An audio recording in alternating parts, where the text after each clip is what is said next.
welcome back to the Warbird Mistress. I know it's been a while, and I thank you for all of your patience while I tried to figure out a new format that's going to save me time in doing this so I could also do some side projects and actually keep a job and pay bills and things like that. So this is the week of Friday the 12th of June 1942, and this is A Walk Through the War. As I said, this is the debut of a new format for the series, one that will cover an entire week at a time. This will make the presentation a great deal more efficient as each theater of operations activities for the week are covered in chapters in the video, rather than every calendar day being a chapter that covers every theater's activities. I think this makes it easier to understand what's going on in each area without jumping back and forth with each calendar day, since we stay in each theater through the week before moving on to the next geographic area. I've divided the video according to how each of the operations was divided by the Army Air Forces, with a few notable exceptions. First, there's the American Theater of Operations. This includes Alaska, the Zone of the Interior, and the Caribbean areas.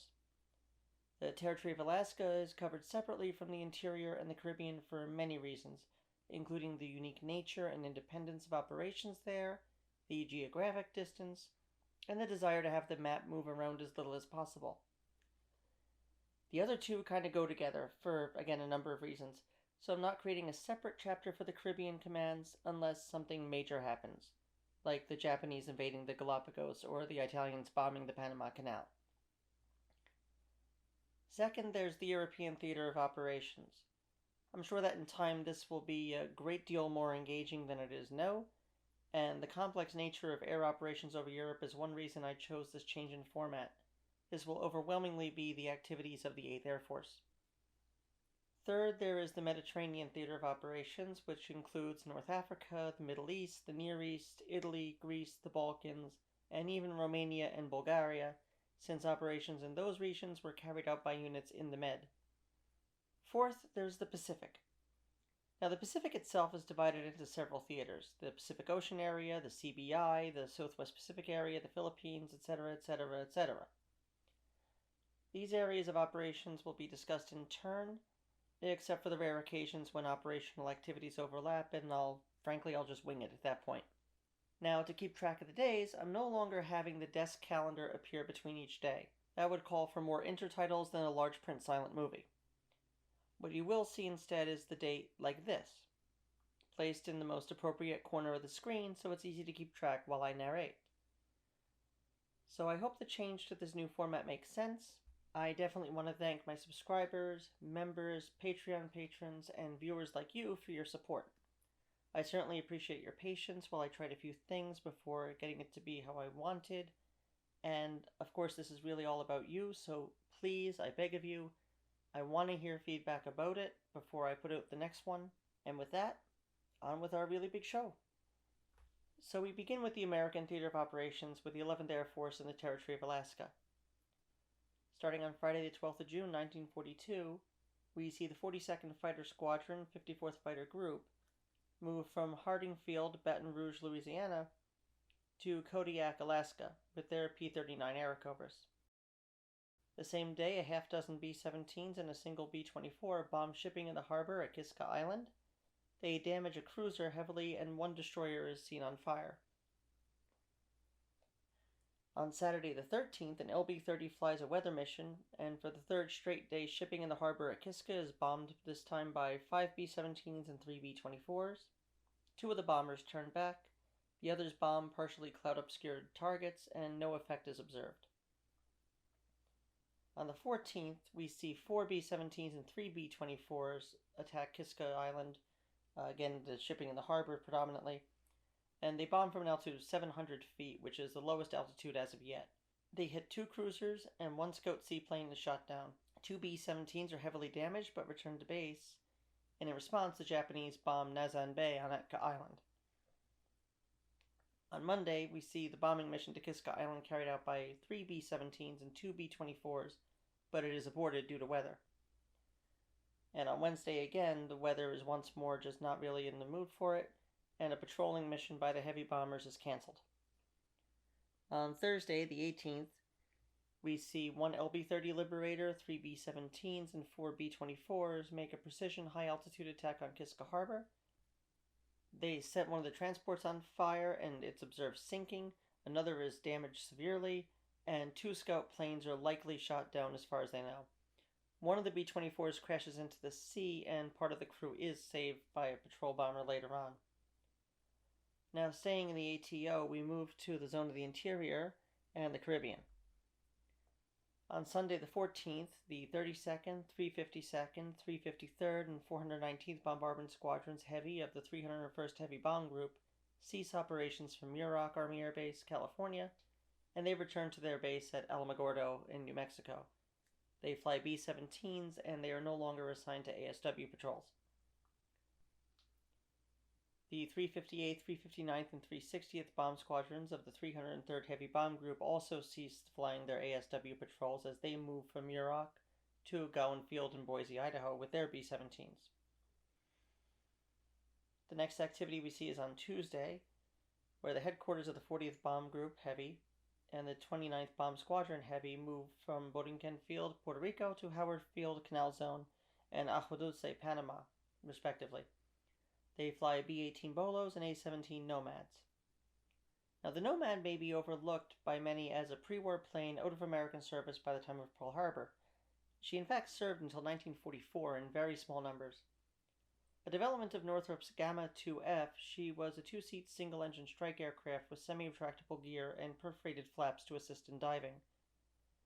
She is most famously seen in Swedish service, thanks to the movie Första Divisionen, and she is a curious bird to say the least. Maybe I'll have to do a video on her one day. In the zone of the interior, still on Tuesday, the 40th Bomb Squadron Medium of the 13th Medium Bomb Group moves from Westover Field, Chicopee Falls, Massachusetts, to Langley Field in Hampton, Virginia with their B-18s as they continue their anti-sub patrols. Come Wednesday the 17th, we see the 433rd Medium Bomb Squadron of the 45th Medium Bomb Group move from Mitchell Field in Hempstead, Long Island, to Miami Army Airfield, Florida, where detachments had already been sent as they continue their anti-sub patrols, flying Lockheed RB-37 Venturas, flying over the Gulf and the Caribbean this time. Worth noting here is that the R does not stand for recon, but for restricted, in that the model in Army service was not approved for aerobatics, combat, passenger use, or any other use outside of its prescribed role.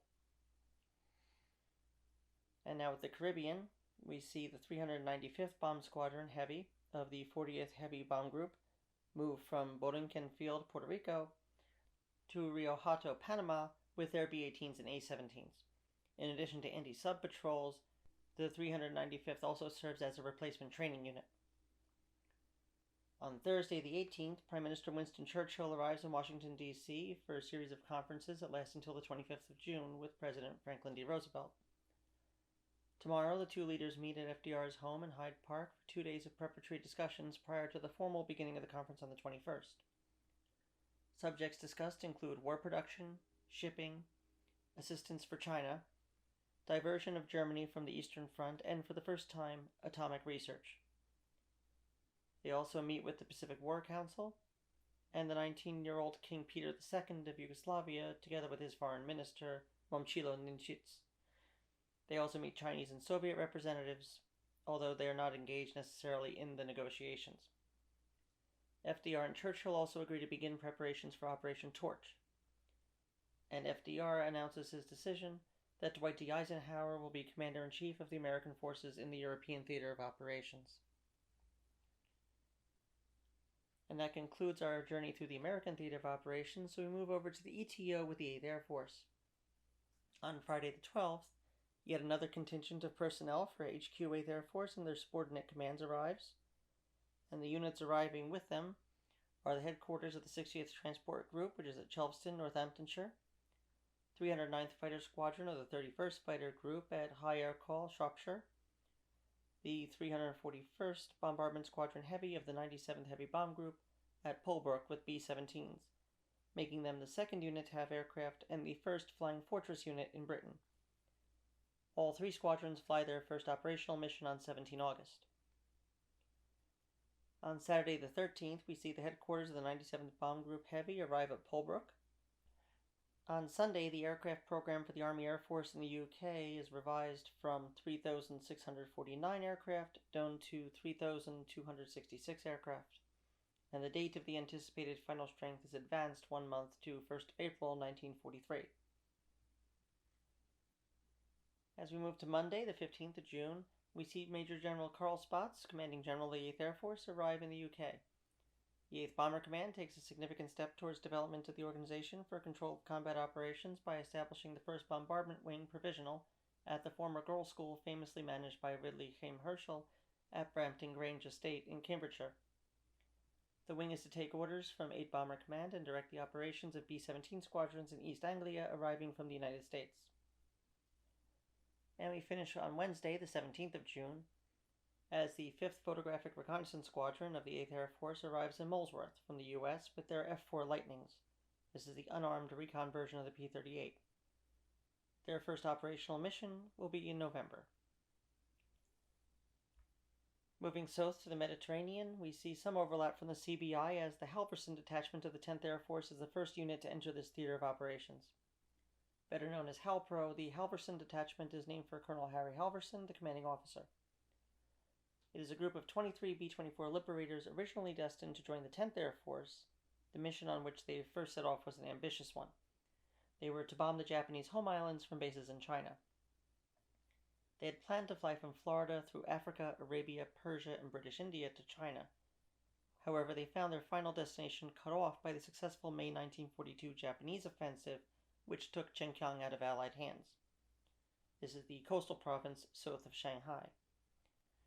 They were then retasked with disrupting German petroleum plants in support of the British in North Africa and the Near East. Leaving the United States on the 22nd of May 1942, they flew for Egypt via West Africa and the Sudan, finally arriving after a stressful journey of 4,000 miles that wreaked havoc on many of the aircraft. Upon arrival in Egypt, 10 were grounded. Therefore, only 13 are available for the first mission in the ETO, which happens on Friday, the 12th of June, 1942. They take off during the night of the 11th and 12th from Fayed, Egypt, to bomb oil fields at Ploiești, Romania. A total of 12 aircraft attack in the dawn hours, and on their return, 4 of the 13 land at RAF Habaniya in Iraq, as had been planned.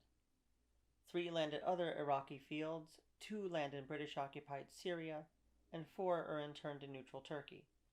Though damage to the target is negligible, the raid is significant because it is the first Army Air Force combat mission in the European, African, Middle East theater in World War II, and the first strike at a target which will later become famous.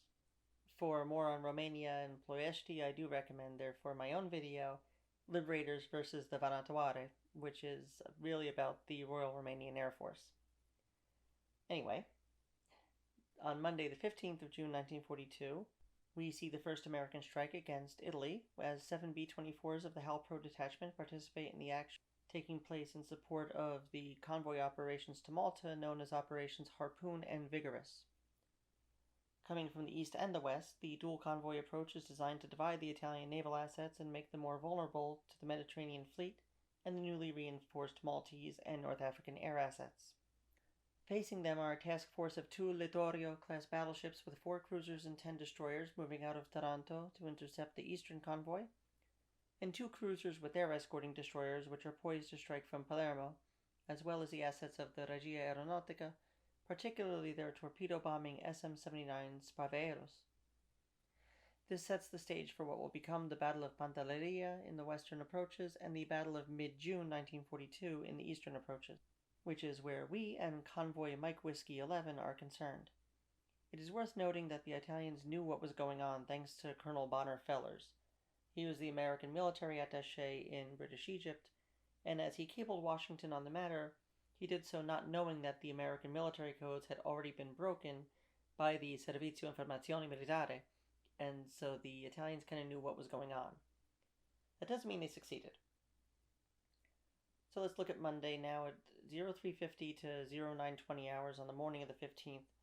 The 7 B-24s along with 2 Royal Air Force Liberators flying out of Egypt and a dozen torpedo-carrying Beauforts of 217 Squadron in a synchronized strike out of Malta are dispatched to attack the Italian fleet 210 miles dead east of Malta. It consists of 2 task forces, one of 2 battleships, a cruiser, and 7 destroyers, and one some distance away of 2 cruisers and 7 destroyers. The Beauforts flying out of Malta are intercepted by Bf-109s en route, and 2 were lost to the German fighters. 5 more are forced to turn back home. The Beauforts strike with 9 torpedoes on the lead task force, a task force already slowed down by a torpedo strike by Wellingtons that had happened in the overnight hours. A single torpedo hit either the battleship or a heavy cruiser with a column of water followed by thick smoke pouring from a stricken hull, smoke so thick it was visible 35 miles away. Another torpedo hit a second battleship or heavy cruiser, causing flames and dense black smoke to erupt from her. The second ship is likely the lead battleship Littorio, as she suffers severe damage during the battle, although she does limp back to port. The third torpedo hit a destroyer amidships, resulting in a column of smoke and a strong list to port. And as the B-25s approach, their bombs also hit 2 battleships or heavy cruisers, and the cruiser Trento is sunk by the Beauforts. Any damage done by the Liberators is unknown, as the damage from the Beauforts takes the cake today. No Liberators are lost in the scrap, while a single Beaufort fails to return from the strike after pushing her torpedo attack through to the Littorio. Already heading back towards Taranto, having been pursued by the RAF throughout their daring interception mission, the Italians hasten their withdrawal as much as their damaged motors permit them, having taken down but a single Beaufort with their ack-ack. And finally, on Wednesday the 17th of June, after a day of rest from the eventful escapades off Malta, the Halpro detachment is ordered 30 miles west to the suburbs of Cairo to report to Brigadier General Russell Maxwell, designated Commanding General, U.S. Army Forces in the Middle East. He works in coordination with British, Commonwealth, Imperial, and Egyptian forces as the plans for American involvement in North Africa gain momentum. And now we move to the Pacific Theater of Operations, where we start off with the 5th Air Force in the Southwest Pacific area. On Friday the 12th, B-17s flying out of Australia bombed the building area, Vanakanao Airfield and Lakunai Airfield at Rabaul, New Britain Island. On the 13th, the strikes are repeated. On the 15th, we see the 63rd Bomb Squadron Heavy of the 43rd Heavy Bomb Group move from Sydney to Charleville, Australia with their B-17s. On Tuesday, B-26s, B-25s, and B-17s pwned Lae and Salamoa, New Guinea, hitting runways and buildings and starting several fires. And after a day of rest, we move to Thursday the 18th, where the air echelon of the 69th Bomb Squadron Medium of the 38th Medium Bomb Group leaves Hickam Field in the territory of Hawaii with their B-26 Marauders and proceeds to New Caledonia Island to join the ground echelon. The squadron is involved in sea search missions until December of 42. And last but not least, we look to the 7th Air Force in the Pacific Ocean area. The activity here happens on Wednesday the 17th of June as P-40s of 73rd Fighter Squadron, 18th Fighter Group, seen here aboard the carrier Saratoga, are flown off the carrier at Midway Island to replace Navy aircraft lost in the Battle of Midway. The P-40s' responsibilities are dawn and dusk patrols, and they continue to fly them until the P-40s are relieved on the 23rd of June, 1943. And that was the week that was. Friday the 12th of June 1942 through Thursday 18th of June 1942. I hope this was easier to follow and just as enjoyable as the series has been. Of course, I'm going to play catch-up once I get some feedback, and I definitely want to hear how you enjoyed it, if you didn't enjoy it, if there's something I should change, if there's something I left out in some way. So, as ever, this is Claire, and I am the Warbird Mistress. Take care.